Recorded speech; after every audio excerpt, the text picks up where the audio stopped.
Muy buenas tardes, compañeros y compañeras. Bienvenido, don Javier, a Costa Rica y al Ministerio de Educación Pública. Para nosotros es un verdadero placer poder contar con su presencia hoy acá. Los compañeros que están son asesores y asesoras de la mayoría del área de ciencias, de la Dirección Curricular, del Instituto de Desarrollo Profesional y de la Dirección de Recursos Tecnológicos. Tenemos la visita de don Javier en el país y quisimos aprovechar la oportunidad de tenerlo acá y que nos visitara aquí en el Ministerio de Educación. Agradecemos a los compañeros de COMEX que fueron quienes nos contactaron justamente para tener la participación de él acá hoy, el jueves en un centro educativo y el próximo viernes en un taller con docentes de esta área. Don Javier es ingeniero superior en telecomunicaciones, doctor en física de partículas, 4 años de investigación en el CERN, es fundador de Big Bang Monólogos Científicos, cuenta con 5 libros de divulgación publicados hasta la fecha, más de 300 actuaciones en 15 países, es fundador y director de Escenio. Cuenta con 2 canales de YouTube de física y es presentador del Telecienciario de El Mundo. Es español y quiere compartir con nosotros hoy algunas de las experiencias que él tiene en su campo, justamente con la idea de hacer mucho más innovadores los espacios de aprendizaje. Así es que queda con los compañeros, bienvenido y muchísimas gracias por su visita. Muchas gracias. Hola, buenas tardes ya. ¿Qué tal? Disculpen el retraso, eso es lo primero. Venir de otro lado hasta aquí, muchas veces en San José no es fácil. Pues nada, me ha presentado muy amablemente. Como ha dicho, soy ingeniero, soy físico. No soy pedagogo, ni he hecho ningún tipo de curso, ninguna formación en pedagogía.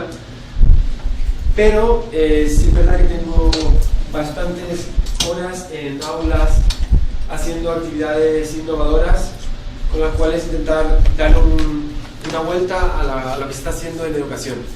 Esa es mi experiencia, que es lo que un poquito quería compartir con ustedes, y quizás la parte más interesante es sobre todo establecer un diálogo, porque yo les voy a contar una serie de cosas que yo creo que son interesantes, pero desconozco mucho cómo está la cosa aquí en Costa Rica. Creo que sería muy enriquecedor para todos que nos pusiéramos un poquito al día, que nos contáramos inquietudes, cuestiones, y yo desde mi perspectiva intentar ayudarles. No olviden que yo, mi experiencia docente es muy limitada. Yo di clases en la universidad durante un semestre, donde yo realmente sí tengo más experiencia como diseño de actividades. En particular, he sido el coordinador nacional de un proyecto de innovación educativa a nivel europeo, un proyecto financiado por la Comisión Europea, 16 países de Europa, y en este proyecto había que establecer nuevas pautas de educación en la ciencia basados en otros criterios, que es lo que les voy a contar. El proyecto se llama el proyecto Creations, y si tienen cualquier duda, por nosotros podemos dirigir así el diálogo. ¿De acuerdo hasta aquí? ¿Todo correcto? Ajá, sí, muy bien. Bien. Pero ahora cuento un poquito de lo que estamos haciendo en Creations, el conjunto de experiencias educativas que estoy elaborando, y a partir de ahí abrimos un debate. ¿Les parece? Si no les parece, también. En este proyecto Creations, la idea es un proyecto de 3 años de financiación. La idea era un poquito darle una vuelta al aula, que es un poquito también lo que se está haciendo en innovación educativa. Sí, y un poco el dejar que el alumno sea el que lleve las riendas de su propio aprendizaje. La idea era, el pilar del proyecto es la educación de la ciencia mezclando con una perspectiva artística y la transdisciplinaridad para abrir un poquito el enfoque. Y una de las cosas más importantes que yo he aprendido en todo esto es la importancia que tiene el método científico dentro del aprendizaje de la ciencia. Es una cosa que muchas veces se olvida, pero en la clase tradicional rompe el esquema en que como seres humanos aprendemos. El ser humano aprende por evolución, o sea, realmente por lo que está escrito en nuestro ADN, el ser humano aprende usando el método científico. Entonces observas a un niño pequeño cómo explora su espacio y cómo va desarrollando habilidades, las hace en base a probar cosas, a experimentarlas de ir poco a poco elaborando sus propias hipótesis de cómo funcionan las cosas. Por eso que los niños decimos en que tocan mucho los cojones, porque todo el tiempo haciendo cosas molestando.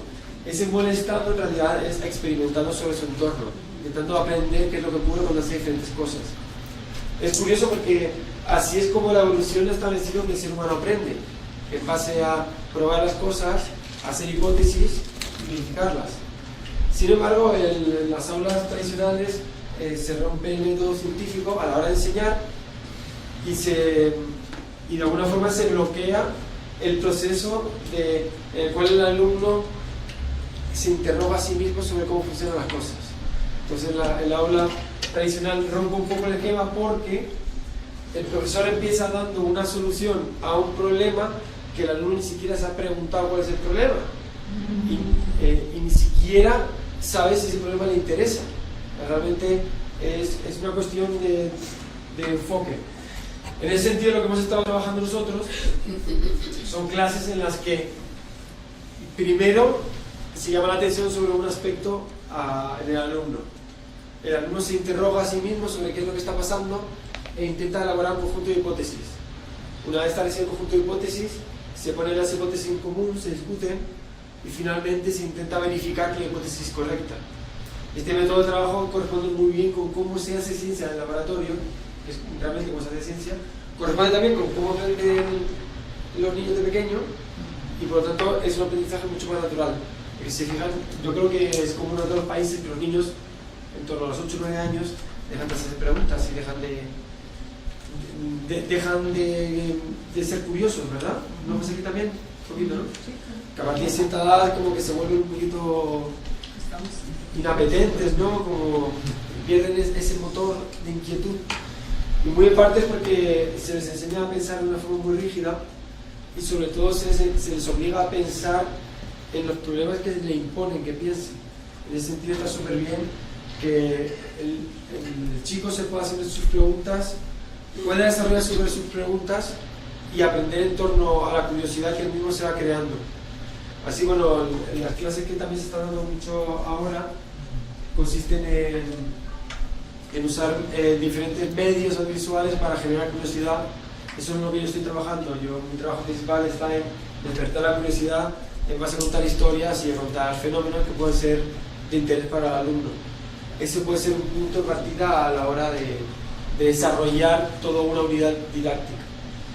En ese sentido, lo que más hemos ido trabajando es el método científico en el aula y diferentes elementos que pueden hacer que este método científico funcione. Por ejemplo, un aspecto súper importante para el desarrollo de un alumno en el método científico es que el error es parte del proceso.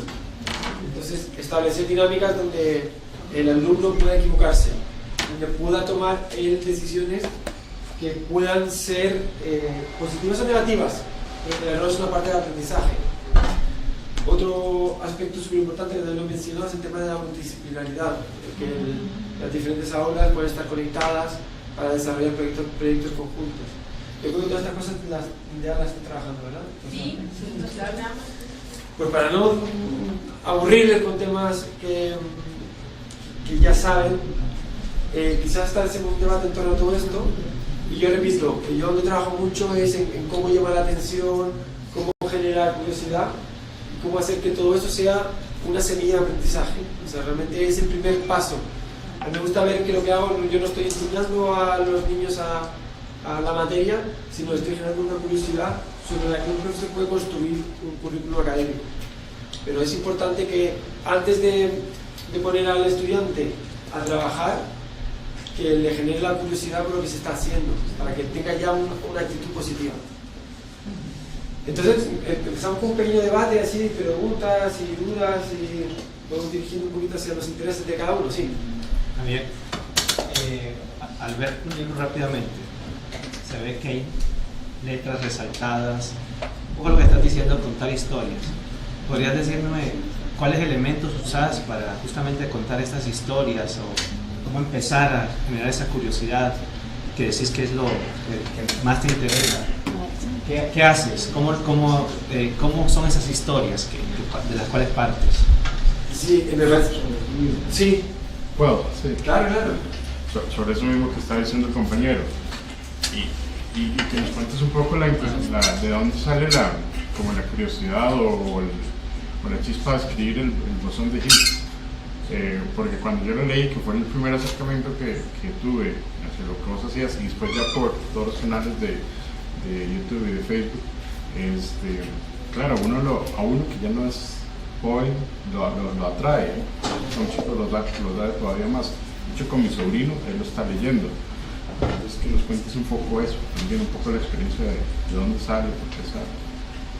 Es una historia que yo creo bastante bonita, por mi parte fue bastante ilustradora acerca de la vida.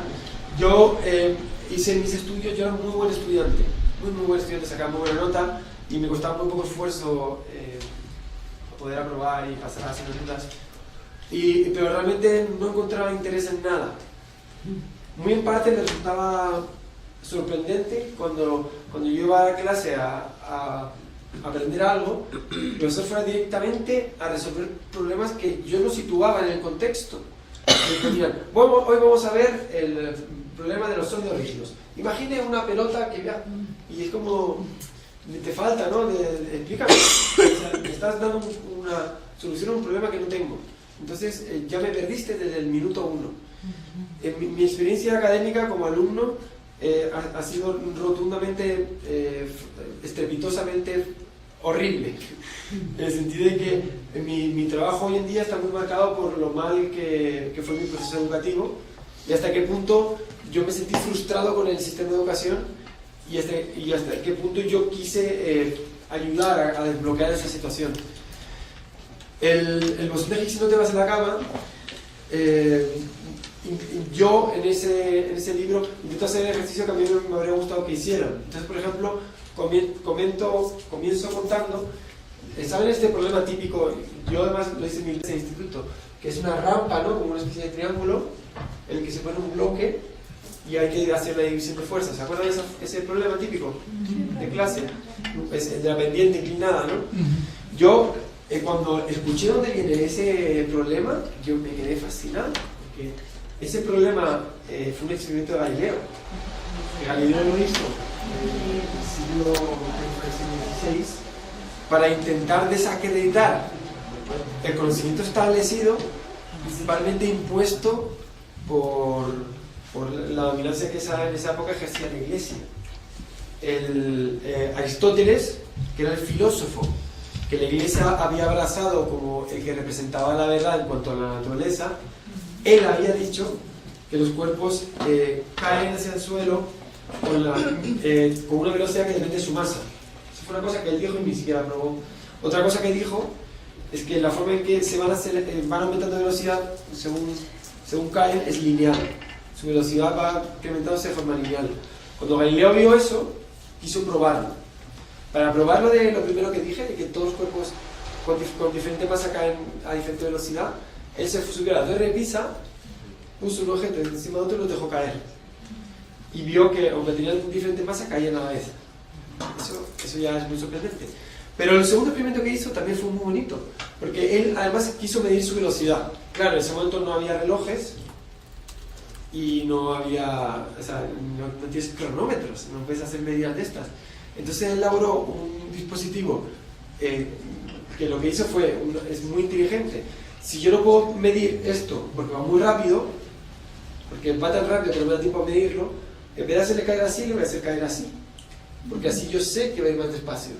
Pero el movimiento de caída está siendo el mismo, solo que aquí tengo dos dimensiones. En vez de tener una sola dimensión, tengo dos, pero el movimiento yo lo puedo descomponer. Y es lo que hizo él. Él tomó un plano inclinado, puso un elemento, y para medir el tiempo sin usar cronómetros, él era un buen músico, usaba el laúd, colocaba cuerdas con las que hacían un sonido e intentaba que fuera de forma compasada. Es un proceso un poco complicado, pero él lo hizo de forma muy inteligente. El caso es que este problema que se da en clase de forma tan anodina y totalmente desprovisto de contexto histórico, él realmente representa una revolución del pensamiento humano y una historia tan bonita de intentar del propio pensamiento científico, ¿no? De plantearse todo, de poner en duda todo y de cuestionar la autoridad. Galileo, sabemos que fue una persona que tuvo una vida complicada por su personalidad de desafiar la autoridad, y este tipo de cosas le puso al final en un arresto domiciliario, y acabó de por vida solo y ciego, arrestado y sin posibilidad de salir. Pero esta historia es maravillosa, y normalmente cuando llegas a casa, a clase, el profesor hace: vamos a ver el problema de este, no sé cuánto. ¿No sería interesante decir: oye, les pongo una pregunta, un objeto, yo lo dejo caer, ¿qué va a hacer? ¿Que cae más rápido según la masa que tenga? ¿Qué creen ustedes? O sea, los chicos van a tener ideas, y seguro que alguno dice: pues yo creo que caen a la vez, otro dice: pues yo creo que cae, lo van a querer saber. Y lo probamos. ¿Cómo podemos probar si es una cuestión de la masa? ¿Qué podemos hacer? Seguro que a alguno se le ocurre poner uno encima del otro, o tomar dos objetos de diferente masa pero de la misma forma. Seguro que surgen ideas, y así es como funciona el pensamiento científico: en proponer preguntas, buscar entre todos soluciones y probarlas en un experimento. El triple proceso: yo te pregunto, ¿qué crees? Dos objetos, ¿qué crees? ¿Cómo caen? Segundo, dan ideas, hipótesis. Tercero, vamos a buscar entre todos un experimento. ¿Cómo hacerlo? Vamos a hacer el experimento. Ahora ya todos sabemos cómo es, vamos a hacer el problema. Imagínate un no sé qué, ahí ya puedes contar lo que tú quieras, pero primero tienes que situar las cosas en contexto. En ese sentido, el boceto no te vas en la cama parte un poco de esa idea y de cómo esto yo lo voy aplicando a todas las cosas que voy contando. Entonces, si yo te voy a hablar de agujeros negros, no te voy a decir: imaginamos un punto de espacio-tiempo donde hay una densidad de energía y masa tal que el espacio-tiempo se perfora creando un objeto que llamamos singularidad rodeado por un... No te voy a contar eso. Te voy a decir: bueno, pues te cuento una historia, dónde surge. Es una historia muy bonita. Los agujeros negros lo desarrolló un alemán, Schwarzschild, en la propia guerra, mientras luchaba entre balazos. Él estaba preguntándose cómo eran los agujeros negros. Y la primera solución de la relatividad general viene de un tío que estaba pensando sus ecuaciones mientras peleaba en campo de batalla. ¿Cómo es el pensamiento científico, ¿no? Cómo nos absorbe. Entonces, ese proceso, que yo me quejaba mucho, yo me ponía muy mal humor con los libros. Cuando veía un libro, me ponía directamente las fórmulas, yo siempre me ponía mal humor, agarraba ese libro y buscaba un libro donde me decían por qué eso es un problema. Es que muchas veces se dan soluciones a problemas que ni siquiera está planteado el problema. Me parece una cosa muy absurda. ¿Qué más cositas? Sí, claro. Justamente, ¿dónde están esos libros? Digamos, ¿dónde lo encontraste? ¿Dónde encontraste esa información que hacía falta? Que complementa, digamos, ese complemento, ¿verdad? Que es en la parte de contexto humano. ¿Dónde lo encontraste? Sí, eso no está en... Sí, no hay un libro que ponga: aquí soluciona todos tus problemas de la educación. No existe, es ser curioso, buscar, sobre todo lo que yo hacía es aplicar lo mismo que me he aplicado a mí, aplicárselo a otros. Entonces, si me veía un problema, esto lo voy a hacer algún día, voy a hacer un libro de problemas clásicos y contar de dónde viene todo el tema. Entonces, por ejemplo, cualquier problema que ve en el instituto, hay un montón de historias detrás, de cualquiera. ¿Qué pasa? Yo las he buscado porque no me satisfacía esto, lo que he hecho es buscarlo. ¿Dónde? Eso es difícil de decir, pero hay que tener un poquito en mente, yo creo que es un buen consejo, que cuando hay un contenido académico, abordarlo desde la perspectiva del contexto histórico también, porque te da la respuesta a la pregunta de ¿y esto qué sentido tiene? Y la gente no le vale, como esto lo voy a repetir tantas veces como sea necesario, pero la gente no le vale con la solución, también necesita saber cuál es el problema. Y eso es una labor muy importante de investigar cómo existe el contexto histórico, que además te va a dar muchas pistas para crear historias. Este aspecto del humano, de la ciencia, es súper bonito. Entonces, el lugar está ahí, está. El tema es encontrarlo. ¿Vas? Sí, adelante. ¿Y cómo fue el paso a llamarlo así, a youtuber? Y convertirse en un divulgador científico en un medio que llega montones a diferentes poblaciones. Y luego, más bien desde esa experiencia tuya del uso de las redes, ¿cómo lograr esa empatía también para un profe, para un docente, para que pueda hacer, cuidado, no algo igual o mejor, ojalá, pero si no, por lo menos algo con lo que le rodee, con lo que pueda y hacer también ese clic con los chicos en la ciencia y la tecnología hoy día. La realidad es que no todos podemos ser youtubers y no tiene sentido tampoco que ahora todos los profesores se hagan youtubers y que todos los profesores se hagan bloguistas, lo que sea. Pero sí es importante aprender, yo creo que una lección de todo esto, y es que YouTube y cómo yo uso YouTube está muy inspirado en a quién quiero llegar. La verdad que para mí la educación siempre ha sido un motor de mi trabajo y siempre ha sido un gran reto llegar a los jóvenes. A mí, si hay algo que más me enorgullece del trabajo que hago es que consigo llegar a la gente. La razón por la que yo dejé la ciencia y me dedico ahora a comunicar, muy en parte porque me doy cuenta de que este trabajo que hago puede cambiar vidas. El trabajo que tiene un profesor es súper bonito. En mi caso no soy profesor, pero también tengo ese poder. Es el que puedes tocar vidas de personas y hacer que sean diferentes. En ese sentido, yo creo que todos aquí hemos tenido la historia de algún profesor que nos ha marcado, algo que nos ha parecido especial, algo que nos ha hecho inspirarnos. En ese sentido, como digo, teniendo en cuenta yo este foco que quería llevar a esta gente, un trabajo muy intenso que hice yo es el de actualizarme en cuanto a quién es un joven hoy, en el siglo XXI. Es una cosa que a veces nos cuesta aterrizar, porque el tiempo pasa y a veces no nos damos cuenta, y nosotros aquí ya no somos jóvenes y el tiempo corre, y muchas veces la forma de pensar, la forma de comunicarse, la forma de entender el mundo en 20 años cambia mucho.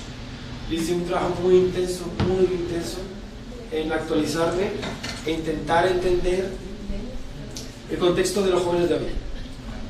Es un trabajo muy importante a la hora de hacer mi contenido en YouTube. Siempre he querido hacer un contenido que fuera dentro de los patrones de lenguaje y de comportamiento que un joven hoy con el que se puede identificar. En ese sentido ya digo que es un trabajo duro, pero muy interesante el profesor intentar entender cuál es la realidad de los alumnos. Y ahí hay un tema también muy importante que también lo hemos trabajado en este proyecto de educación, y es que la forma tradicional, la estructura tradicional de aprendizaje es por un profesor que es como una especie de pastor, ¿no? Dentro de su rebaño, el que llega y con su información salpica a todas las personas que lo rodean. Hoy se está trabajando más en una situación más horizontal, en que el profesor es un guía, más que un apóstol, es un compañero que participa en este juego de responder preguntas. Es un alumno con un poco más de experiencia, pero es genial que el profesor pueda adoptar un rol de alumno viejo, que pueda de alguna forma jugar un juego. Vamos a responder preguntas, yo tengo más experiencia que ustedes, pero las vamos a responder entre todos, y desde ahí ya. Es verdad que un profesor no puede ni deben todos los profesores ser youtubers, pero sí es importante que sepan cuáles son los códigos. Y hoy en día uno de los códigos que manda es el código que está en YouTube y en las redes sociales. Y por eso es muy importante que entiendan cuáles son los patrones de comportamiento, cuáles son las inquietudes de los alumnos, qué problemas tienen, a qué problemas se enfrentan en el día a día y cuáles son la manera de resolver estos problemas. Porque es solo cuando tienen una dinámica de entenderse mutuamente es cuando puede hacer que lo que digan sea significativo. Ya digo que uno de los problemas es hacer que lo que tú digas como profesor sea significativo para el alumno, es decir, le aporte algo. Y para eso tiene que saber quién es tu alumno. Bueno, mucho gusto, mi nombre es Jaime Cerda, soy asesor nacional de educación de adultos. La neurociencia nos enseña que tanto el adulto como el niño aprenden. Y el adulto puede aprender lo que sea en cualquier momento. Pero también nos enseña que la forma de aprender de un adulto es diferente a la forma de aprender de un niño. Entonces, mi pregunta es, ¿has tenido algún tipo de experiencia en relación con el aprendizaje, pero ya en adultos, no tanto universitarios, sino adultos que necesitan terminar bachillerato, tercer ciclo, en fin? sobre la diferencia de aprendizaje entre unos y otros. Sí. O sea, ¿cuál ha sido tu experiencia en ese sentido? Porque, por ejemplo, lo de la computación es muy importante, pero cómo ve la computación un joven del siglo XXI es muy diferente a cómo se acerca a la computación un adulto. Sí. ¿Verdad? Es totalmente diferente. Entonces, lo que me gustaría saber es si has tenido algún tipo de experiencia o has conocido a gente alrededor tuyo que ha trabajado con adultos en ese sentido. Sí, no, desde luego que también dentro de los trabajos que hago muchos son con adultos, y es cierto que hay cosas que se comparten y hay cosas que son diferentes. En particular, una cosa que muchas veces cuesta con adultos es que yo creo que en torno a los 10 años te enseñan a pensar de una forma súper lineal. Uno de los mayores problemas de la educación actual, por lo menos la que yo sufrí, es que te imponen una forma de pensar y una forma de resolver los problemas. De hecho, muchos profesores te castigan si encuentras una solución diferente a la propuesta.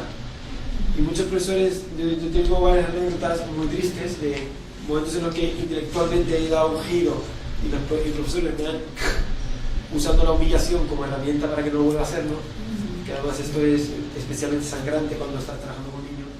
El caso es que después de 15 años educándote a pensar de una forma muy recta, muy lineal y muy marcada por unos patrones, de repente te dicen no, ahora tienes que pensar de forma libre. Y eso genera un bloqueo muy grande en los adultos. Cuando yo imparto talleres, este no va a ser muy interactivo, pero imparto talleres de comunicación oral, para que expresen en términos. Y cuando intentas que el adulto rompa con los esquemas de pensamiento lineales y cree cosas, se bloquea. Pero es normal, porque si tienes a una persona durante 15 años castigándola cada vez que intenta hacer algo diferente y forzándole a hacer un pensamiento de rebaño, si de repente le dices, por favor, crea, haz algo, no lo hace, es imposible. Entonces eso me encuentro mucho cuando hago este taller, por ejemplo, con alumnos y profesores. Con los profesores es horrible. Me cuesta un montón que se liberen, que se suelten, que pierdan el miedo a equivocarse. Todo esto que hablábamos al principio, que hablaba al principio del riesgo, de no sé qué, de equivocarse, todo eso lo tienen tan integrado en que no es así. Cuando le dices tú hazlo, no pueden. Y sin embargo los niños sí. Tú tienes un grupo de jóvenes y les dices, ahora vamos a hacer hoy la clase va a cambiar, va a ser plenamente creativa. Vamos a hacer lo que no está imaginado. Que cada uno salga con una historia diferente de cómo resolver un problema. Ahí se vuelven locos. Y una cosa que te encuentras mucho cuando permites ese tipo de aprendizajes es que el alumno rezagado, que no quiere trabajar, de repente se convierte en líder. Yo he observado pautas, ahora las siguen los otros proyectos que tengo en marcha, pero he observado pautas de inversión en aulas cuando le dejas al alumno ser libre de trabajar como él quiere. Y esa fue la conclusión más sorprendente de este tipo de trabajo, cuando el alumno rezagado, el perezoso, de repente se convierte en líder cuando tú le das la opción de aprender como él quiere aprender. Es un aprendizaje que además sorprende e ilustra mucho cuál es el problema actual del aprendizaje. Formamos bloques, realmente les encapsulamos, y cuando no entra en la cápsula, el alumno lo pierdes. Cuando realmente posiblemente ese alumno sea súper válido, si en vez de usar cápsulas, usarás formatos más libres. Sí, pasa más de sobre eso mismo que estás diciendo. Bueno, que he dicho porque me hacen falta los efectos. Ahora que te veo, ya no te veo sin efectos. Ah, ya. Los del canal. Vos en el bosón de Higgs, en la tercera de la cama, hablas en alguna parte, la memoria no me falla, de los planes de estudio. Y la gran mayoría de ellos, no los conozco a todos, pero la gran mayoría de ellos aquí son las personas responsables de diseñar, de gestionar, de implementar, de asesorar, etcétera, etcétera, etcétera, todo lo que tiene que ver con el aprendizaje de la ciencia. En Costa Rica tenemos a compañeros nacionales y a compañeros de algunas regiones en específicas. Precisamente a partir de esa experiencia, digamos, que tenés de lo que dijiste, es ok, yo estoy aquí porque parte es lo que un profe de repente hizo o dejó de hacer y por eso creo que se puede hacer mejor. ¿Qué experiencias has visto de todo lo que has andado, de todo lo que has recorrido en cuanto a eso que se enseñó antes o la forma que te enseñaron a vos, a lo como hoy se está enseñando la ciencia? Y que ellos lo puedan entonces de repente tomar para su, como decimos en Tico, para su propio saco, esos cambios desde que te enseñaron hasta hoy en todo lo que has hecho y en los lugares que has visitado. Pues estoy viendo cosas muy bonitas, por ejemplo, todo el tema de la gamificación, de la clase invertida, son cosas la verdad que son muy bonitas porque realmente denotan también que hay docentes muy implicados en su trabajo y con ganas de hacer muchas cosas. Yo si quieres les comento la experiencia que he tenido este proyecto europeo, las 2 unidades que he desarrollado, cómo ha funcionado y lo que se ha obtenido en todo ello. En este proyecto europeo éramos 16 integrantes. Yo centré mi actividad en cuanto a la creación artística escénica dentro del aula y cómo aplicar esto al aprendizaje. La clase la transformamos en algo muy diferente. Imagínense que hoy, esta es mi clase de física, vamos a estudiar la gravedad y en vez de hacer una clase tradicional donde yo voy a contar algo, voy a repartir la unidad didáctica en 8 grupos y cada grupo va a desarrollarla de tal manera que cada uno tenga que exponer al resto lo que ha aprendido. Cada grupo es responsable de encontrar en qué consiste su parte, hacer las preguntas, desarrollar todo el tema y exponerlo de una forma artística. Las expresiones artísticas que usamos era tanto el monólogo, es decir, la comunicación de una persona o incluso teatral de varias personas en forma de representación o en forma de vídeo de YouTube. Y la verdad que estas experiencias las hemos aplicado, además lo hice en proyectos que cualquier profesor de cualquier parte del mundo podría apuntarse. De hecho se apuntaron profesores de muchas diferentes nacionalidades y lo que observamos es que cuando la idea era que el alumno tomara un papel líder en el desarrollo del aula, porque al final el alumno es el que está preparando el material que se va a presentar, es él el que lo expone y es él el que guía el propio aula. El profesor tiene un papel secundario que es de guía, de compañero y de soporte a las dudas que pueda haber. Y cuando hacíamos eso, observé lo que le comentaba anteriormente. Los alumnos que normalmente se aburren en clase o que no quieren hacer nada, cuando ven que ya hay juego, que hay decisiones, que puede tener respuestas a preguntas y que puede tomar parte en todo el proceso, el alumno se anima mucho. Y muchas veces lo que ocurre es que estos alumnos más apáticos toman un papel completamente distinto. Lo que demuestra es que muchas veces alumnos apáticos lo son porque su forma de aprender no encaja en la forma en la que se enseña. Y en ese sentido, tener una forma de aprender abierta permite que múltiples formas de aprender se puedan enganchar al proceso educativo. Sí, adelante. Ok, esa forma de enseñar abierta, diferente, sin tanto límite, etcétera, supone una forma de evaluar diferente también. Sí. Porque yo creo que siempre he creído que el sistema evaluativo define mucho la forma en que se enseña. Eso que usted decía, de que la gente le da miedo equivocarse, sí, claro que le da miedo, porque desde pequeños usted se equivoca, le ponen un 1 y entonces hay un problema en la casa, hay un problema con todo el mundo, entonces es malo equivocarse y no es malo equivocarse, ¿verdad? Entonces, eso significa que hay que cambiar el sistema de evaluación. A mí me gustaría que tal vez hablaras un poquito de tus experiencias o de cómo es eso. Bueno, aquí sí debo mostrar mi ignorancia al respecto. No he puesto nunca un examen, no he evaluado nunca a nadie y ahí te puedo dar mi opinión como externo, ¿no? Como alguien que no tiene mucha idea, pero que bueno, pues puedo intentar entender cómo se hacen las cosas. Y en ese sentido te digo, creo que no soy la persona más indicada para hablar del tema y esta es mi humilde opinión.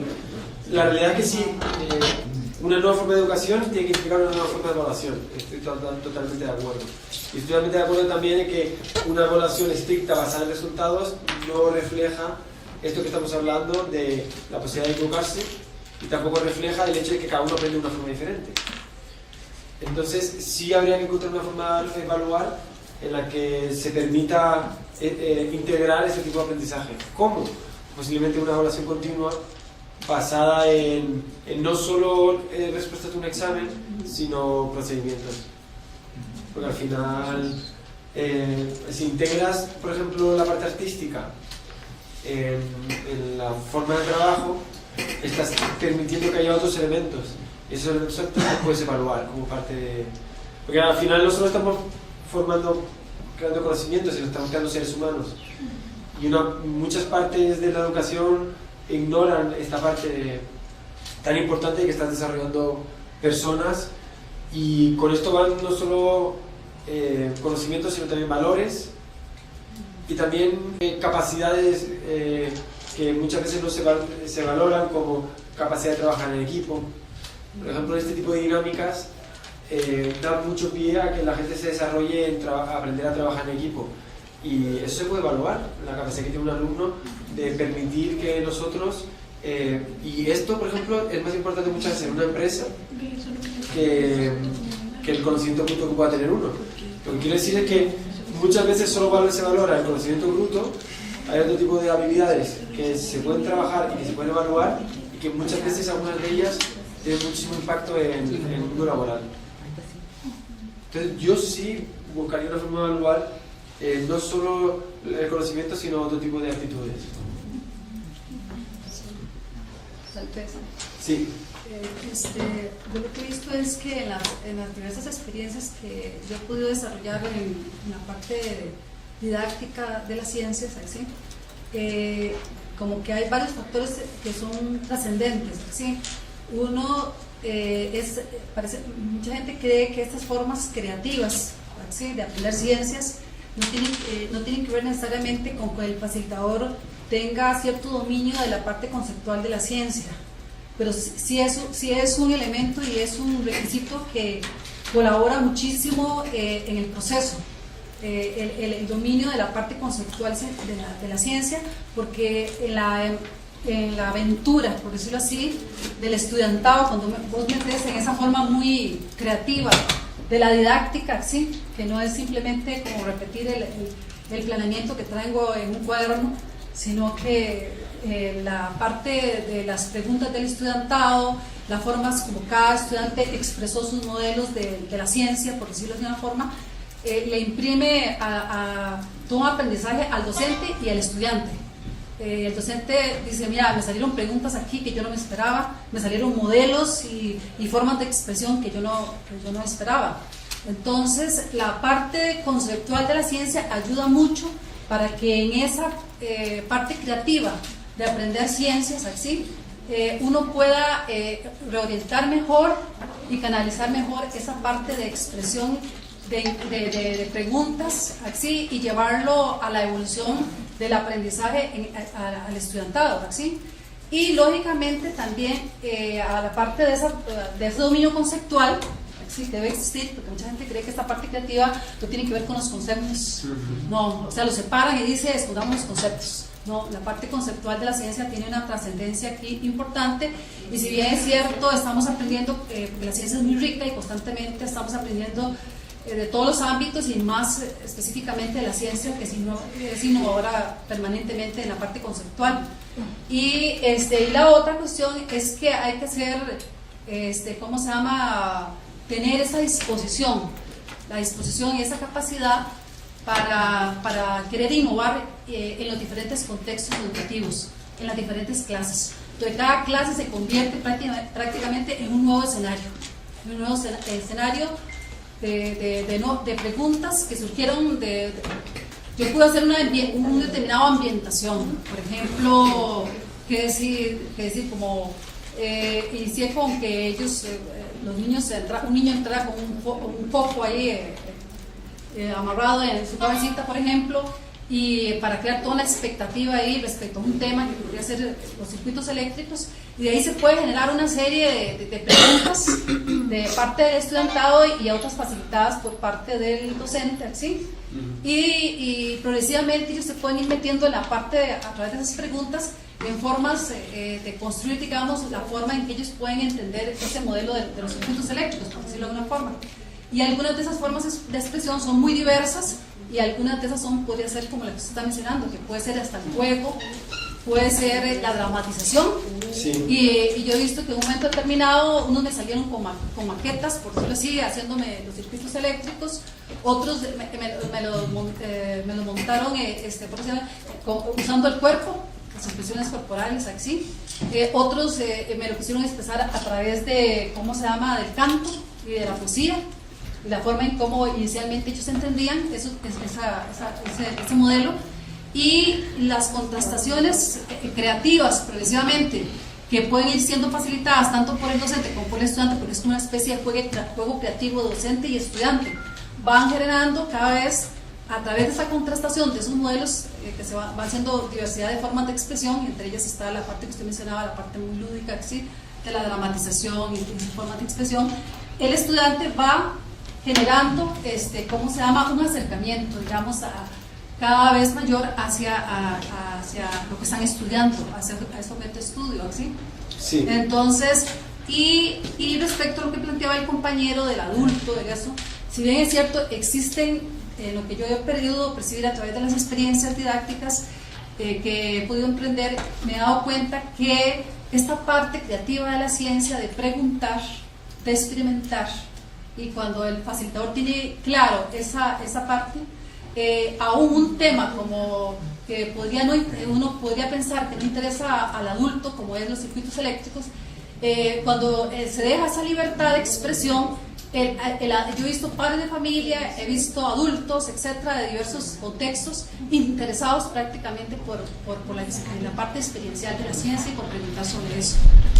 Lo que opaca realmente que en un determinado momento el adulto no se puede interesar por ese tema es porque el facilitador, digamos, no lo presenta en esa forma atractiva y creativa, donde también él puede participar y no sentirse como que lo están vigilando en el momento en que comete un error, porque entonces eso sí crea como me empiezo a retraer para atrás porque me siento vigilado.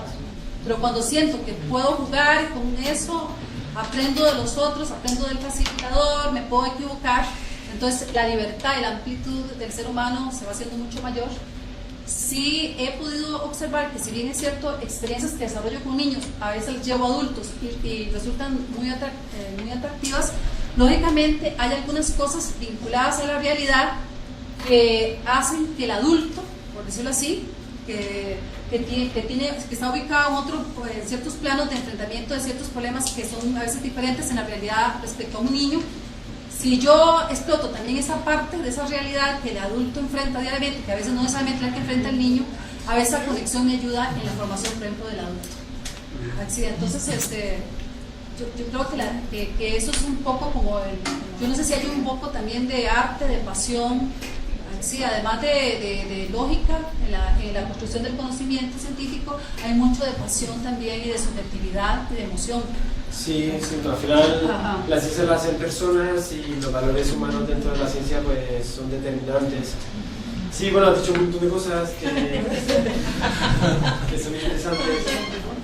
Por ejemplo, el hecho de que yo creo que este tipo de actividades está muy bien para fomentar la curiosidad y para despertar el interés, pero a la verdad tampoco hay que olvidar que la ciencia requiere mucho trabajo y también yo creo que es un aprendizaje muy importante. Me preguntan un montón la gente que me sigue, la ciencia no es fácil y tampoco podemos hacer que a base de juego aprendas 4 cosas, pero la realidad es que la ciencia es dura y las matemáticas son duras. Tampoco podemos educar a estudiantes débiles que llegan a la universidad y no sean capaces de sentarse todos a estudiar porque están acostumbrados a jugar.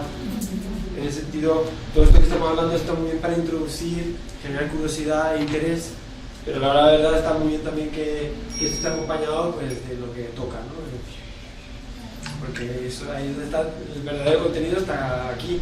Lo otro es una forma de contextualizarlo y hacerlo relevante, que es súper importante porque si no, no sabes qué estás haciendo. Es que llega un momento, hay un libro de Richard Feynman. ¿Conoces a Richard Feynman? Es un científico quizás el mayor genio de la segunda mitad del siglo XX, un tío súper creativo. Sí, y este tipo pues se fue a Brasil a hacer postdoc. Y estando en Brasil muchas veces le invitaban a hacer cosas como estas con docentes y evaluar un poquito el sistema educativo. Y él fue extremadamente crítico, lo destrozó. Y aquí se encontraba con estudiantes muy brillantes que él les decía un problema técnico y te lo resolvía perfectamente, y luego te decía, ¿y esto cómo lo ves tú dentro de un caso real? Por ejemplo, si viene una partícula en lodo y se encuentra con una piedra, él lo mataba, porque eran incapaces de sacar el contenido abstracto que habían memorizado y aprendido de forma rigurosa y estricta a través de fórmulas, contextualizarlo con la realidad. Y es una realidad, lo explica muy bien en su libro. Debe estar usted de broma, señor Feynman, o así.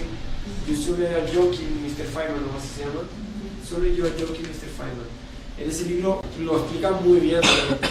Esto no es aprender, esto es conseguir un conjunto de estructuras lógicas que te permiten resolver problemas abstractos que no tienen ninguna relación con la realidad. Eso no te lleva a ningún lado. Lo que te lleva a un lado es entender qué quieres saber sobre la naturaleza y luego encontrar la forma de resolverlo. Las matemáticas van a ser las mismas, lo que pasa es que ahora están contextualizadas. Ahora ya sabes que no es un problema abstracto que está ahí volando sobre un universo. Yo me enfadaba, decían, se trae una carga desde el infinito. Yo me enfadaba, me ponían a hacer un colegio y me enfadaba, ¿cómo que desde el infinito? ¿Quién trae esa carga? O sea, ¿dónde está el infinito? O sea, me están poniendo problemas abstractos que no representan una situación real, no representan nada. ¿Por qué me hablan de esta carga de infinito que viene y está sola en el universo? Y no me hablas de un protón que está dando vueltas en el condicionador de protones, que al final va a ser lo mismo exactamente, o un circuito eléctrico. Si el problema es el mismo, ¿por qué no me lo contextualizas dentro de una realidad que yo no puedo entender y me lo colocas en un plano abstracto que no representa nada para mí y que luego no me va a servir para yo solucionar mi problema real? Pero al final lo que queremos es resolver problemas reales. Si tú te fijas en un problema real, tú sabes cómo procedes. Y ese proceso es el que se tiene que hacer en el aula, porque en el aula no se está dando ese proceso. Se resuelven problemas que no son reales de formas que no son reales. Y luego quieres que el alumno sea capaz de resolver un problema real, pero si no lo está haciendo. Ese es uno de los mayores problemas. Y este libro lo expresa muy bien a través de estos ejemplos de alumnos muy brillantes que resuelven problemas de examen, pero que luego le pones un problema a la realidad y no saben ni qué decirte. Es una situación real esta, ¿sí? Bueno, para dar un ejemplo en la vida diaria, a veces la mayoría de las personas no conocemos ya sea términos muy elaborados de un campo de la ciencia, ya sea cuando vamos al médico, incluso cuando nos hablan de la enfermedad que tenemos y nos expresan los términos científicos, uno se queda como, ¿qué dice? ¿Verdad? Entonces yo te pregunto, y creo que una de las virtudes de la propuesta que tienes, creo que es la capacidad de hacer esa traducción, digamos, de los términos duros que se tienen en el campo de la física o la química a lenguaje mucho más accesible y claro. De esa experiencia que tienes, ¿qué nos cuentas? ¿Qué recomiendas? Porque creo que todos debemos tener esa capacidad. Si comprendemos algo, debemos ser capaces de expresarlo en términos mucho más sencillos, ¿no? Sí, puede ser un poco un resumen de lo que yo he ido diciendo, porque he soltado muchos elementos ya al respecto. Por ejemplo, para mí una cosa muy importante es saber ponerse en la piel del otro. Y tener la empatía suficiente para entender cuál es tu situación, qué sabes, qué quieres saber, cómo quieres que te lo cuenten. Yo siempre que intento contar algo que he aprendido, intento imaginar cómo sería contármelo a mí mismo, cómo me gustaría a mí que me lo contaran. Porque creo que desde la perspectiva del otro las cosas se ven de forma muy diferente y muchas veces te aclaran mucho sobre cómo se tienen que contar las cosas. Entonces es un esfuerzo que requiere, antes que nada, entender quién es la otra persona. Y esto es una de cuando hay un abismo entre un docente y un alumno, muchas veces porque no sabe quién es su alumno. Y es muy difícil dar una clase a desconocidos. Me parece una barbaridad cómo se puede enseñar a un desconocido. Yo creo que es fundamental saber de dónde vienen tus alumnos, quiénes son, qué problemas tienen, qué hacen cuando llegan a casa, qué programas de televisión ven, qué hacen en su tiempo libre. Creo que es fundamental entender quién es tu alumno y yo lo hago. O sea, es una de las cosas que más tiempo dedico a hacer. Y otra cosa que dedico hasta mí instalar un juego para niños en el celular y juego con ellos. Tengo un juego al Clash Royale, que es un videojuego que juegan en las clases, y de hecho he creado un clan y tengo un montón de estudiantes de todo el mundo que juegan conmigo y son chicos de 16 y nos la pasamos jugando. Y me paso muy bien el juego. Pero que hago ese pequeño esfuerzo. No solo es intentar posicionarse en el lugar del otro y entender su realidad, sino bueno, pues hacer un esfuerzo en hacer que lo que tú quieras contar sea relevante. Que a esa persona lo que yo le voy a contar le pueda interesar. Y eso, para eso juego, por ejemplo, una cosa que me da mucha pena de la ciencia es que fíjate que es un área tan experiencial y es un área que da tanto para el juego, y luego en las clases, fíjate que puede haber asignaturas de la historia, o sea, el estudiante te va a poner aquí a sacar la espada y a matarse entre ellos los niños, ¿no? Pero en física sí podemos poner un péndulo y hacer cosas, podemos salir a la calle y a las clases de biología, ¿no? Vamos a ver qué animales hay, mira que se pueden hacer cosas, ¿no? Experienciales con la ciencia, y mira que poco se hace, ¿no? O sea, parece que la rama que da más juego a hacer actividades dinámicas y a salir de la clase y a buscar otros entornos, y a buscar otras dinámicas, luego es la que más atrasada va con respecto a cómo se hacen las cosas. Y bueno, yo probaría con ese tipo de cosas, de jugar y interesarme de quién es la persona que está ahí atrás. Yo, por ejemplo, una cosa que hago yo, por ejemplo, mucho, dedico mucho tiempo, creo que nadie lo sabe, es a leer los comentarios y qué opina la gente de lo que hago. E intentar escuchar mucho. Creo que un buen docente tiene que saber escuchar a su alumno, entender cuáles son sus problemas, que le inquieta, escuchar. O sea, creo que hablamos mucho, está muy bien hablar, sí, pero sobre todo si quieres hacer dinámicas con los estudiantes tienes que aprender mucho a escuchar y establecer dinámicas en las que el alumno se pueda expresar, porque muchas veces no se expresa si no se siente cómodo, y para que se sienta cómodo hay que generar ambientes que le permitan comunicarse. Yo lo he hecho en mi pequeña aula que se llama YouTube. Yo lo hago, yo me siento a ver todo lo que comentan, y cuando comentan algo que yo pueda aplicar a lo que yo hago, lo tengo muy en cuenta, porque es un aprendizaje realmente. Ahí, si me dicen qué es lo que más he aprendido en YouTube, es a través de la gente he aprendido a comunicar, porque la gente me ha dicho cómo hacerlo. Yo creo que un profesor puede tomar esta experiencia mía de YouTube y aplicarla a clase. ¿Cómo ser un mejor maestro? Voy a escuchar a mis alumnos. Lo que voy a hacer la primera clase va a ser escucharles. Hablen, venga, cuéntenme de dónde vienen, quiénes son, qué les inquieta, qué saben, qué quieren saber, cómo les gustaría que fuera la clase. Estás en una clase, vamos a acabar, 20 minutos de discusión. Dediquenle tiempo a escuchar al alumno, qué es lo que les ha gustado, qué no les ha gustado, qué palabras no encajan, qué palabras sí. Creo que es una labor fundamental la de aprender a escuchar. Bien, muchas gracias. Yo creo que mi consulta va ligada a lo que planteaba el compañero Mauricio. Bueno, anteriormente los compañeros, el compañero Warner explicaba que la población que nos encontramos acá, básicamente asesores nacionales que tenemos a cargo la elaboración de los programas de estudio para los diferentes niveles del sistema, en este caso desde el área científica también tenemos asesores regionales que tienen un trabajo importante en las diferentes instituciones que está dividido el país, ¿verdad?, en materia educativa. También tenemos acá asesores que tienen a cargo la parte de capacitación, desarrollo de capacitación y elaboración de materiales. Es decir, nuestro trabajo tiene un impacto básicamente desde el nivel nacional y regional en el docente, en los centros educativos, ¿verdad? De ahí que la tarea importantísima para nosotros es con el docente, ¿verdad?, de primaria, de secundaria, que a partir de su experiencia, de su expertise y sobre todo de esa gran experiencia de vida que ha tenido usted como comunicador de ciencia, ¿cuáles estrategias o recomendaciones puntuales nos daría a nosotros en el quehacer, en el día a día, ¿verdad?, de nuestras labores, esa experiencia tan exitosa que usted ha tenido? ¿Cómo es, por ejemplo, un taller suyo con docentes? Por ejemplo, muchos de los que estamos acá no vamos a poder, creo, estar el viernes. Yo espero no perdérmelo, ¿verdad? Pero sí, para muchos de nosotros nos gustaría conocer de usted, cómo desarrolla, cómo prepara usted un taller cuando va a trabajar con docentes. Ya nos explicó un poquito ahora con la pregunta que hizo el compañero Mauricio, pero sí quisiera que al menos ampliar. Vale, pues mi experiencia con el trabajo con profesores me da cuenta de que tienes un problema grande, porque la mayor parte quiere hacer algo diferente, pero no se siente con la capacidad de hacerlo.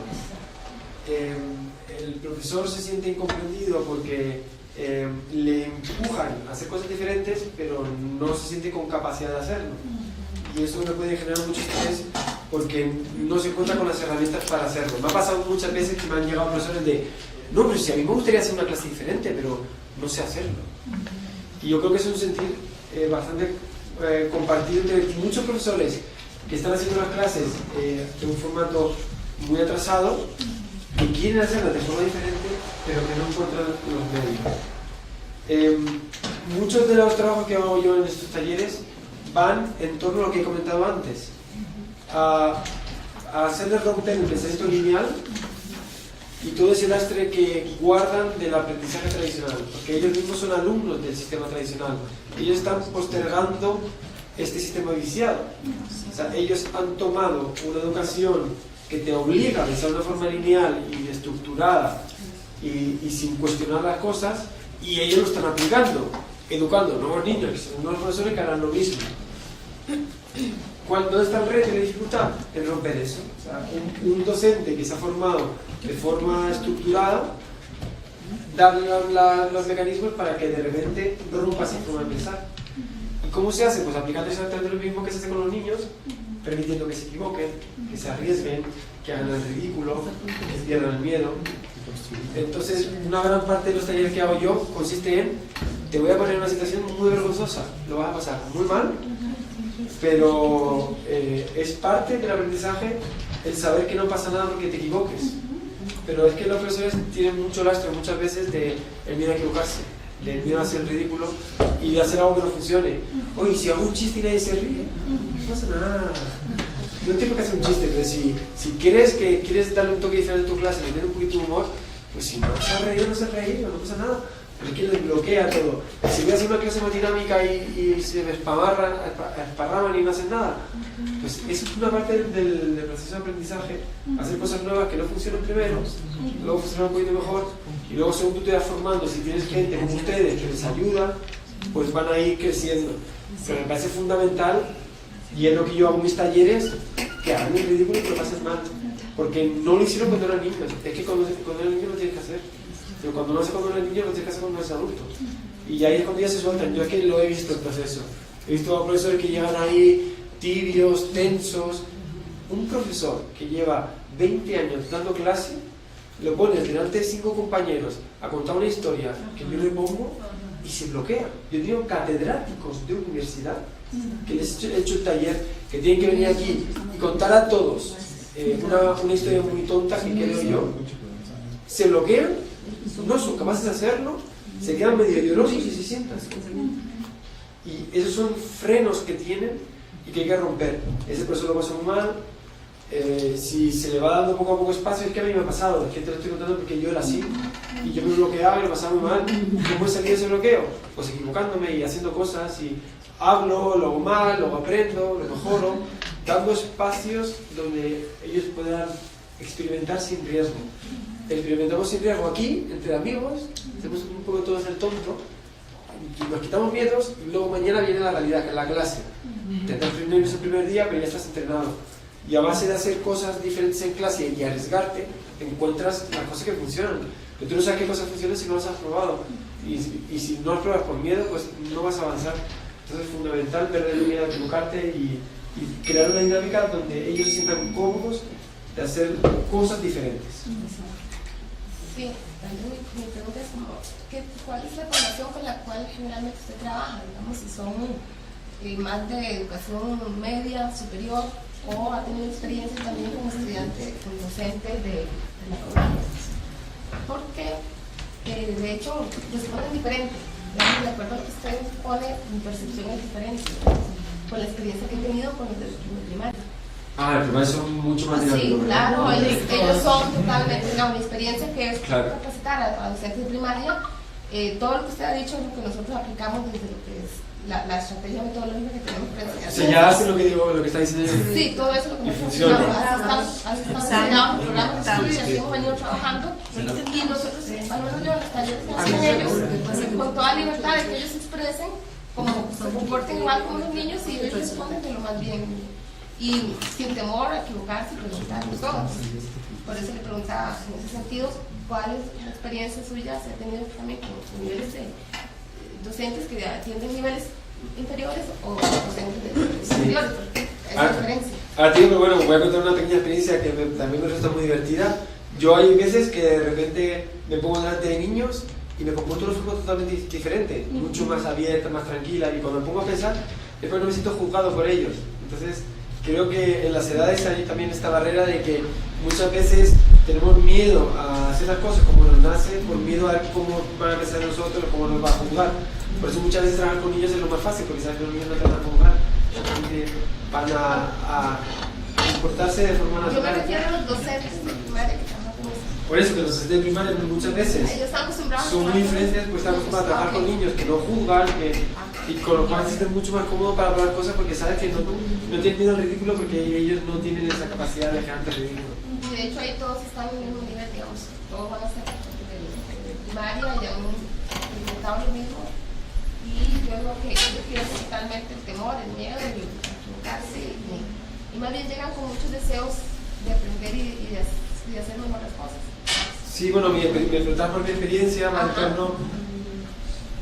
La verdad es que mi trabajo en educación ha sido siempre transversal, o sea, yo no he estado profesor en el aula, no he sido profesor en el aula, he trabajado con profesores en dinámicas diferentes, tengo alumnos en mi escuela virtual, que es de Voltio, vamos, tengo muchos proyectos y cada proyecto ha ido enfocado a un perfil diferente.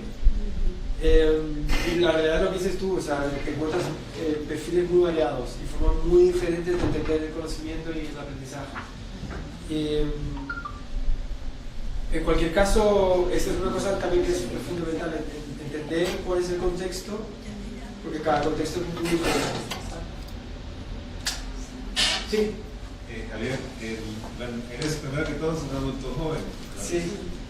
Ahora que has incursionado en esta área de educación que nos comentabas, ¿verdad? Que no es tu formación propiamente, pero has tenido mucha experiencia.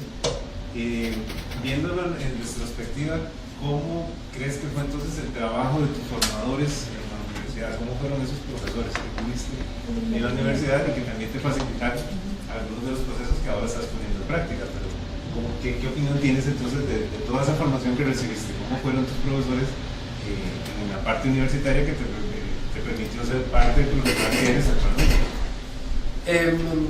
La verdad es que cuando yo fui pasando los diferentes filtros de educación y llegué a la investigación, al final, que es el punto más alto dentro del proceso educativo, el doctorado, cuando llegué arriba me di cuenta de cuán mal había sido todo abajo. Y hasta que llegué arriba no me di cuenta de lo mal que estaba. Pues cuando uno se pone a trabajar en el día a día y a investigar, dices qué diferente es en el mundo del trabajo, de la investigación, que sigue una serie de criterios y de pautas que no tienen absolutamente nada que ver con lo que yo me he formado hasta ahora. O sea, realmente me siento que mi formación no ha ido dirigida a este tipo de trabajo, porque creo que no se adapta a cómo se trabaja realmente en ciencia. En ese sentido, mis profesores, muchos, fueron un grandísimo ejemplo de cómo no hacer las cosas.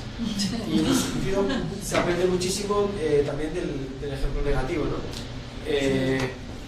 ¿Qué aprendí de todo este ejemplo negativo? Pues que efectivamente yo me enfadaba mucho cuando las cosas se explican sin ese contexto, cuando, como digo, te responden a preguntas que ni siquiera tú te has preguntado. O sea, sin contextualizar, de repente te dan una solución a algo que no sabes ni cuál es la pregunta. Y dices tú, ¿cómo puedo tener una solución de algo que ni siquiera sé qué estoy resolviendo? Y ese yo lo acompañé mucho en libros, porque cuando encontré este hueco en el aula, me fui al libro. Y en el libro encontré muchas cosas. Entonces, para mí fue muy relevante entender el contexto también del aula y cuán alejado está de... Luego, en la investigación también topé con otro tipo de culturas educativas y ves otros ejemplos en otros países que se hacen cosas diferentes. Los modelos anglosajones sí trabajan más con este tipo de aprendizaje. Entonces sí me encontré con estudiantes de otros ámbitos, de otros países, que sí tenían una educación bastante diferente. Y bueno, pues creo que hay muy buenos ejemplos por ahí que se pueden seguir. Sí. Bueno, veámoslo positivamente. ¿De qué ha sido tu inspiración, digamos? ¿Hay alguien, hay personas, hay algo que consideras que te ha inspirado? Por ejemplo, doy mi ejemplo. Cuando hablaba de arte, yo recuerdo a Elliot Eisner, un educador, que hablaba del arte en la educación y justamente hablaba de las ventajas del arte para la educación, ¿verdad? No hay una sola respuesta, se puede ver las cosas desde diferentes puntos de vista. Él hablaba de la expresión, ¿verdad? Todo lo que, entonces es mi inspiración, ¿verdad? Ahora pregunto, ¿cuál es tu inspiración? ¿Cuáles han sido tus inspiraciones justamente para esta nueva propuesta? ¿Has encontrado inspiradores, digamos? Sí, desde luego. A lo largo de tu trabajo te vas encontrando con ejemplos de cosas que te llaman mucha atención y que ves que funcionan. Es que hay muchos, ¿no? O sea, te podría comentar aquel, no sé hasta qué punto puede hacer esto relevante, pero lo cierto es que cuando uno está elaborando este tipo de ideas, ¿no? Buscando referentes positivos para estas cosas, uno encuentra... yo lo que hago básicamente es intentar entender mis propias emociones y sentimientos y intentar entender qué es lo que me ha producido a mí algo y intentar aplicarlo. Entonces, todas las veces que yo encontraba un estímulo positivo me lo guardaba, y así como básicamente he tenido esta fase de aprendizaje. Muchos fueron en el CERN, en investigación en Ginebra, otros fueron en la universidad. La verdad que hay gente que hace las cosas increíbles y que hace muy buen trabajo, pero lo cierto es que hay muchísimas cosas que se pueden mejorar. No es que la verdad no puedo decir ningún caso, o sea, los tengo, pero no sé cómo puede ser el relevante que tenga yo. Pues Pepito, pues, que sea, fue para mí. Pero obviamente la mayor parte de las cosas que estoy contando las he oído ya. Yo no soy aquí gurú de nada. Obviamente he ido viendo mentalidades, formas de aprender y recogiendo. Para mí, por ejemplo, mi primer gran shock cuando lo vi, dije, wow, qué interesante. Hay un colegio inglés en mi ciudad. Mi escuela era la mejor de toda la región en cuanto a notas. Los estudiantes sacaban las mejores notas de toda la región. Sin embargo, no nos formaban en pensar, no nos hacían pensar, nos enseñaban a aprobar exámenes. Yo saqué unas notas terriblemente altas en todo, pero no había aprendido a pensar, ¿sabes? Por ejemplo, muy paradigmático era que saqué un 9,5 en inglés en el examen final estatal y era incapaz absolutamente de mantener ningún tipo de conversación con nadie en inglés. No solo no era capaz de hacerlo, sino que no me sentía ni con la voluntad de intentarlo. Ni de entenderlo. Sí, o sea, era un inepto y tenía un 9,5.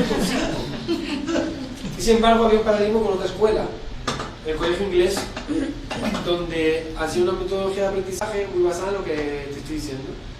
Y cuando entré en contacto con alumnos de esta escuela en la universidad, ellos me contaban cómo habían aprendido, y para mí fue un gran shock entender cómo ellos habían aprendido. Entonces, si van a dar la cadena línea, van a dar clases de diferentes sólidos, líquidos o gases, se ponían a correr en el espacio, eran líquidos, jugando, y siempre se preguntaban por qué, cómo. Este amigo, que me marcó mucho su experiencia, me mostró que su aprendizaje había sido pues basado en las preguntas, en intentar razonar, en aprender a razonar. Pero que esto fue algo que en absoluto aprendí yo en mi escuela.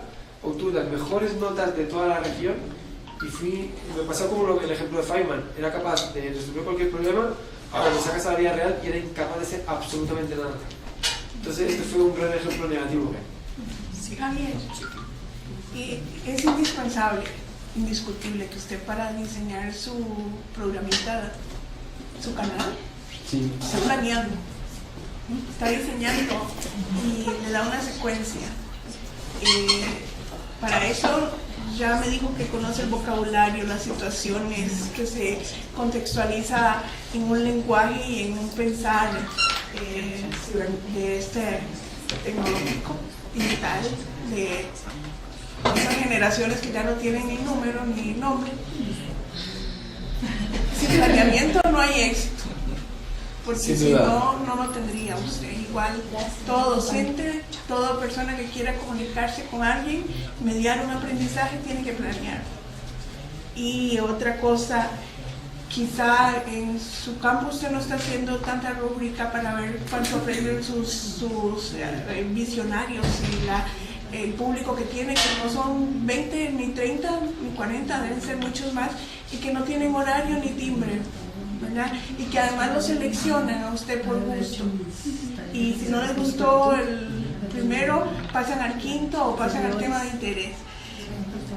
Indiscutible que esa es la marra que tenemos en las aulas, que es la evaluación, como dijo el compañero, el diseño de las rúbricas, el mantener las rúbricas al día. Y quizá es la única ventaja que usted tiene en este momento en comparación de las obras de arte que hacen muchos docentes en nuestras aulas. Correcto. Que tienen que acompañar todo su hacer con esos instrumentos que también son una obra de arte. Sí. Y muchas gracias por animarnos a ver su canal y otros canales y fomentar esta parte de la cultura que tal vez ya en mi edad, no en mis ganas de aprender, en mi edad no soy muy amiga de verlos. Sí. Bueno, primero antes de responder esto, me han dicho que las 3 tienen que ir, nos sientan con... Iremos cuando este conversación se acabe y se acabó, pero si a uno se tiene que ir, que no tenga ningún miedo. Bueno, he visto que ha habido gente que se tiene que ir, que ya estoy informado al respecto, así que no tenga ningún miedo. Planificación absoluta, o sea, realmente detrás de cualquier caso de éxito siempre hay una cantidad de trabajo que no se ve, como un iceberg, siempre se ve la punta y el resto está, pues no te imaginas la cantidad de horas que dedico a todo esto. Y por supuesto, al trabajar de forma planificada es fundamental. Pero creo que uno de los valores de la ciencia que transmite es el trabajo. Y ese valor yo lo aprendí investigando y es un valor que ahora lo estoy aplicando a mi nueva profesión. Y la otra cosa que comentas también me parece muy interesante porque yo siempre he visto la educación que el profesor es como es la pata más débil, ¿no? Siempre que algo falla, la culpa es del profesor. Es muy fácil echarle la culpa al profesor, es muy fácil colocarle en esa situación de presión donde te imponen por aquí, te imponen por allá y tú no tienes las herramientas. Y bueno, con respecto a las obras de arte, sí las hay y en efecto tienen que trabajar con condicionantes tan duros como los que dices tú, ¿no? Los de la evaluación. O sea, realmente yo creo que un punto muy importante para mejorar la educación es ponerse al lado del profesor y entender cuáles son sus problemas. Entonces, al igual que yo creo que el profesor tiene que saber escuchar al alumno, nosotros que queremos ayudar al profesor tenemos que saber escuchar al profesor y entender cuáles son sus dificultades, cuáles son sus problemas y sobre todo, como decía antes, muchas veces las cosas no las cambia porque no tiene los mecanismos para cambiarlas, no es que no quiera. Entonces, aliarse, ¿no? Intentar aliarse con el docente. Muchas gracias.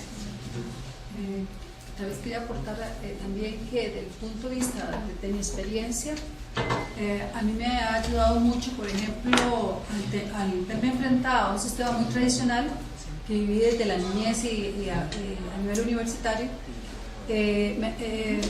Yo salía con muchas preguntas que no podía hacer al docente, porque el docente iba muy rápido transmitiendo todo el ego de su conocimiento, ¿sí?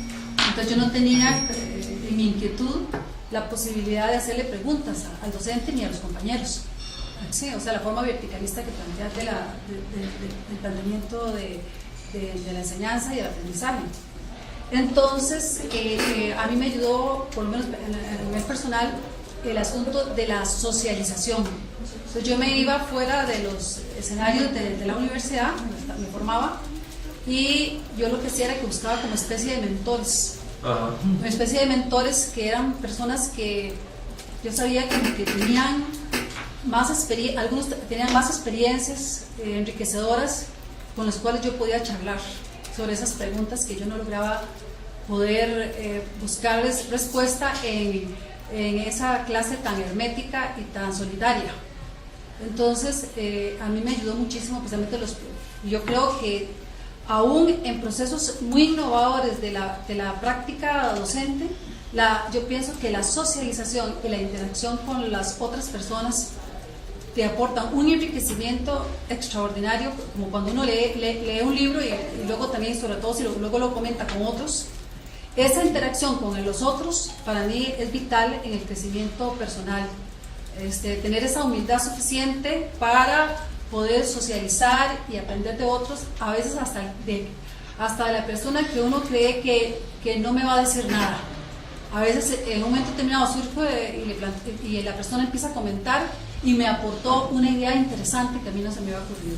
Sí. Entonces, quizás ahora que vos hablabas de tu experiencia personal viendo tu canal, el canal Axi, me diste ideas y me está aportando esta socialización con usted, en el sentido de que me ha faltado a mí realmente aprovechar la diversidad de experiencias didácticas que he montado con niños, con padres de familia, con adultos, y haberlas proyectado. Sí, las dejé guardadas en mi memoria, en mis apuntes, en mis pitácoras específicas, pero no se me ocurrió lanzarlas como posibles experiencias que pudieran ser también realimentadas a través de la tecnología y a través de diversas fuentes. Entonces, quizás una de las cosas interesantes que me llevo también es esa experiencia que has compartido, ¿sí? Ajá. No, y lo que comentas del diálogo, bueno, yo comentaba que una cosa muy interesante a la hora de explicar o aprender ciencia es aplicar los propios métodos de la ciencia. ¿Y qué es más científico que la colaboración? La comunicación y el diálogo, ¿no? Creo que... vale, sí, no. Ya vamos cerrando de todas formas. Ahora, vamos a hacer lo más interesante ahora. Tal vez que nos pueda servir como cierre. Pero solo que termino esto y... Bueno, simplemente eso, que piensen cómo se hace la ciencia, cuáles son los métodos típicos de la ciencia, porque al final es la forma más natural de enseñar. Porque realmente, les digo, los niños aprenden siguiendo un método científico. El método científico ha sido creado a imagen y semejanza de cómo se aprende de forma natural. Entonces, si la clase se convierte en un método científico, ¿y qué se hace? Pues esto que has dicho tú. ¿Qué hacen dos científicos cuando tienen un problema? Lo hablan, lo discuten, intentan encontrar una solución, dialogan, intercambian opiniones. Que las clases sean eso, intercambio de opiniones, conversación, experimentación, probar, ejercitar, cuestionar. Es justo eso. ¿Acabamos con esto ya entonces? Mauricio, me llama la atención, intuyo en lo que has dicho, cuando estuve en lo más alto haciendo ciencia, me di cuenta que mal hacíamos ciencia. Eso me da a entender, por todo lo que has dicho, es que al parecer el problema está en que no tenemos, o sea, la formación del docente no tiene esa experiencia de hacer ciencia. Y entonces, como no tiene la experiencia de hacer ciencia, como que no se ha apropiado de esa manera de hacer ciencia y por lo tanto no está transmitiendo cómo se hace. Eso estoy entendiendo lo que has dicho. Bueno, he dicho que es un sistema que se realimenta. Yo aprendo de una forma estricta a hacer las cosas pensando en una estructura lineal que no evoluciona, yo las enseño así. Y esto es un sistema que se realimenta continuamente, que pasa de unos a otros. ¿Cómo se rompe? En algún momento se tiene que romper esto y hacer que se aprenda de una forma diferente. yo me di cuenta porque yo llegué a investigar. Obviamente, si no me hubiera llegado a investigar, posiblemente habría sido un profesor que habría enseñado como a mí me enseñaron. Y ese es el problema, porque estamos perpetuando una forma incorrecta de hacer las cosas, porque no están basadas en cómo se hacen de forma natural. El sistema es un sistema que muchas veces falla, ahora el sistema tradicional, porque de alguna forma está rompiendo la estructura natural de las cosas. Y cómo se hacen es doblemente malo. Rompe cómo un niño aprende y rompe cómo un profesional trabaja. Niño y profesional hacen lo mismo, o sea, un científico trabaja como un niño. En medio te enseñan de una forma que no tiene nada que ver ni con uno ni con otro. ¿Para qué te sirve? Lo único que te sirve es para bloquear tus estructuras de pensamiento. Entonces, continuar al niño y acompañar al profesional para que sean uno. Y ya te digo, uno y otro encajan. Como un niño aprende y como un profesional trabaja, son exactamente lo mismo. Creo que ya lo has dicho, pero al final la pregunta era, y era de poco cosa, pero es lo que has hecho. ¿Cómo explicar física cuántica con un gato zombie? ¿Cuál sería la respuesta? ¿Cuál sería la respuesta? Bueno, ese es un libro que publiqué con compañeros de Big Bang, se llama así, Cómo explicar física cuántica con un gato zombie. Y bueno, ese gato zombie se puede imaginar, ese gato de Schrödinger. Y bueno, pues ese es lo mismo. Exactamente, sí, exactamente esto que estamos contando. Por eso decía. Contextualizo, pues a un gato le pasan cosas, esas cosas tienen un reflejo en algo y eso que he ido continuando me sirve como excusa para explicarte. Entonces es así como todos los proyectos de trabajo, te creo un entorno donde te sientas cómodo y cuando ya estás cómodo, pero primero te voy a dejar que te sientas cómodo, que entiendas la situación, que veas la repercusión que tiene, y cuando ya tú estás en una situación en la que estás proactivo a aprender, yo ahí te lo explico, porque ahí ya puedes tener un conjunto de herramientas para entenderlo. Es el ejercicio que hemos hecho en este libro y que yo intento hacer en todos los trabajos que hago. No te explico las cosas porque sí, intento primero darte un entorno en el que tú te puedas sentir que estás acompañado. Pues nada, pues muchísimas gracias por esta conversación. Muchísimas gracias, don Javier, por haber compartido estas 2 horas prácticamente, hora y media con nosotros. Creemos que nos llevamos un gran aprendizaje, pudimos compartir experiencias. Me encantó el hecho de que tuviésemos un diálogo prácticamente a lo largo de toda la sesión, o sea, y un diálogo muy llano, en el cual nos diste realimentación en todas las consultas que te hicimos. Yo creo que eso nos llevamos como un gran aprendizaje, ¿verdad? Que es muy importante escuchar, usted lo dijo desde el primer momento, escucharnos, partir de las experiencias, importantísimo la validación de lo que estamos haciendo bien, porque yo creo que estamos haciendo cosas bien en el sistema educativo a partir de los programas, el tener una persona como usted el día de hoy con ese impacto a nivel mundial nos permite validar todo lo bueno que estamos haciendo, pero también recordarnos cosas que tenemos por mejorar, ¿verdad? A mí me llamó mucho la atención no tener miedo a equivocarnos, no tener miedo al error, aprender de los niños, con los niños, aunque estemos trabajando con adultos. Aunado a lo que aportaron los compañeros, ¿verdad? La importancia del conocimiento, de la experiencia, la importancia de lo que están haciendo los docentes en evaluación. Yo creo que ha sido muy rica la experiencia y bueno, esperemos que los próximos días que va a tener la oportunidad de compartir con docentes y con estudiantes, va a tener la oportunidad de compartir con estudiantes, se va a llevar una impresión, un contexto muy claro de lo que estamos haciendo en Costa Rica, que básicamente la educación costarricense es pública, El 93% de los centros educativos en Costa Rica son públicos, así es que les llegamos prácticamente a la totalidad de la población en nuestras escuelas y colegios públicos. Muchísimas gracias y nos quedamos muy satisfechos con su presentación. Muchas gracias.